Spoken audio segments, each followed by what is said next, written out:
आगे बढ़ेंगे। मुख्यमंत्री सुखविंदर सिंह सुक्खू ने कहा कि सहारा योजना बंद नहीं होगी, इसमें कुछ संशोधन कर कुछ और बीमारियां भी शामिल की जाएंगी। एसडीएम और सीएमओ स्तर की एक कमेटी मामलों को वेरीफाई करेगी। हर उस व्यक्ति की मदद की जाएगी जो बिस्तर पर है या लाचार है। योजना के लिए राज्य सरकार ने 140 करोड़ रुपए जारी किए हैं। सोमवार को प्रश्नकाल के दौरान नेता प्रतिपक्ष जयराम ठाकुर ने कई माह से पात्र लोगों को मासिक 3,000 रुपए पेंशन नहीं मिलने का मामला उठाया। भाजपा विधायक सतपाल सिंह सत्ती ने भी योजना के तहत पेंशन अटकी होने का मामला उठाया है। स्वास्थ्य मंत्री धनीराम शांडिल ने कहा कि कैंसर, मस्कुलर डिस्ट्रॉफी के मरीजों के लिए योजना चलाई गई है। कई बार दस्तावेज पूरे नहीं होते हैं। जीवन प्रमाण पत्र, अन्य दस्तावेजों को अपलोड करना बहुत जरूरी है। ये आशा वर्करों से आते हैं, इस कारण मामले लंबित हो जाते हैं। विधायक रणधीर शर्मा ने कहा कि करीब 1100 लोगों ने आवेदन किए हैं, इन्हें कब तक पेंशन शुरू की जाएगी। स्वास्थ्य मंत्री ने कहा कि सभी को पेंशन दे दी जाएगी। बीजेपी विधायक जनकराज ने कहा कि कई बार कम वेतन वाले सरकारी कर्मचारियों को भी योजना का लाभ नहीं मिलता है, ऐसे मामलों को भी देखा जाना चाहिए।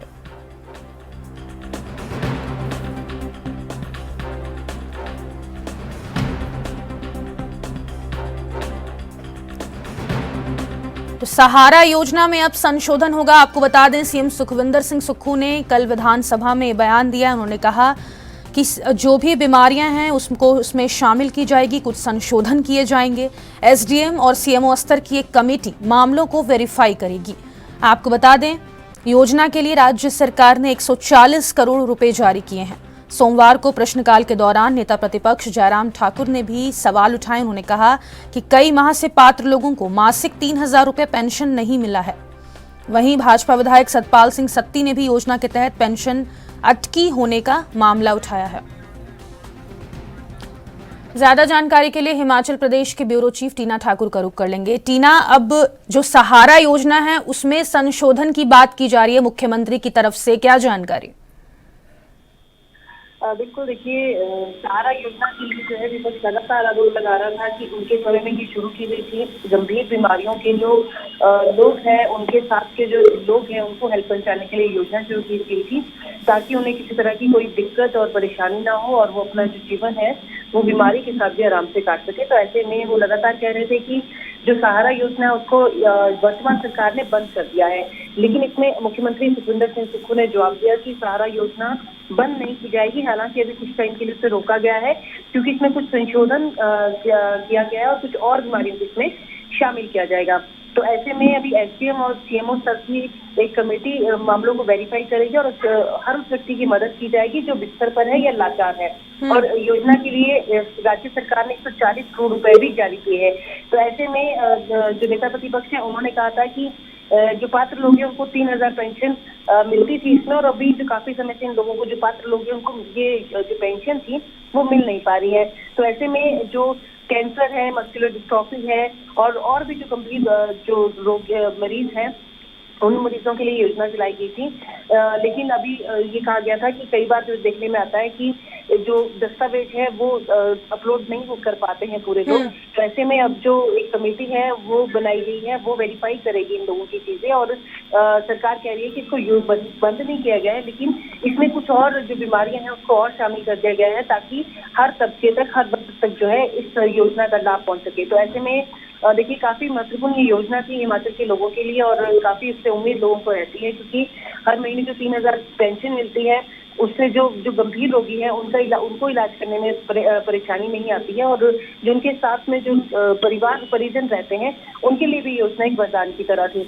तो अभी फिलहाल सरकार कह रही है कि कुछ समय के लिए इसको ब्रेक दिया गया था ताकि इसमें कुछ और संशोधन किया जा सके और कुछ और जो गंभीर बीमारियां हैं उनको भी इसमें शामिल किया जा सके और ये देखा जा सके कि जो वेरीफाई करने के लिए जो ये इनके जो दस्तावेज रहते हैं उनको किस तरह से जो है वेरीफाई किए जाए। तो उसके लिए एक कमेटी का गठन करने की यहाँ बात कही गई है।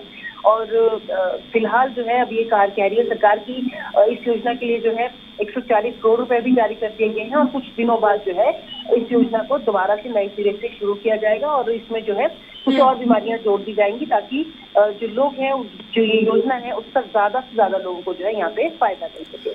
कौन कौन सी गंभीर बीमारियां इसमें जोड़ी जाएगी ताकि ज्यादा से ज्यादा लोगों को फायदा मिल सके, क्योंकि कैंसर एक मुख्य बीमारी है अगर देखा जाए टीना तो?